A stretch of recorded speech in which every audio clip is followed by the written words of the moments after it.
coaches, Dr. Sella here, and I'm going to give you a brief history lesson on the original zone option. When Navy started running zone option about 10 years ago, it was basically an answer to, they used to run zone option and have the tackle base number one, fake the dive, and then the quarterback would pull around. So their thought behind it was that the tackle and the guard, if they could double team number one, they could get enough movement on him that it would be able to clear the path for the quarterback and that they would fast break number two. So what happened was the guard and the tackle would deuce number one. They double him. The center would sprint his belly button to the hip of the guard. Backside guard sprint his belly button to the hip of the center. Backside tackle would sprint his belly button to the hip of the backside guard. The problem was that this guy would still be able to keep positional leverage, and it would string the quarterback out too wide, and eventually the quarterback would cut back into one of the lanes, and one of the defenders would simply make the tackle because they kept the ball inside out. But the original thought behind it was that these two could get enough movement that it could overtake the positional leverage with physical leverage. They eventually found out that that did not work. So how it originally worked was the receiver blocked the deep defender, the A-back would load if three was in the middle of the field, so he would block the Mike.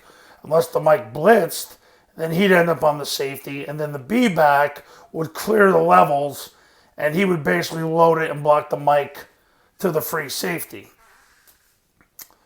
The backside receiver would cut off, and the quarterback would take the ball, and he would run off the double team, turn up and score, and if number two could tackle him, he'd hit the brakes and flick the ball to the A-back.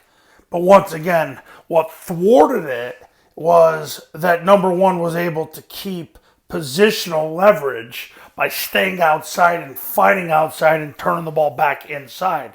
That's when Navy started bringing the receivers in the double flex formation and crushing him, and then they would just block it just like triple. So really, it's not a zone option anymore.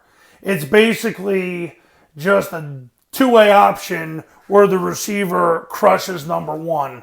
And sometimes you'll see the guard and tackle double team number one, which they call whamming it. But that's what they do now with zone option because it was too hard to get positional leverage on him. So that's the evolution of the zone option.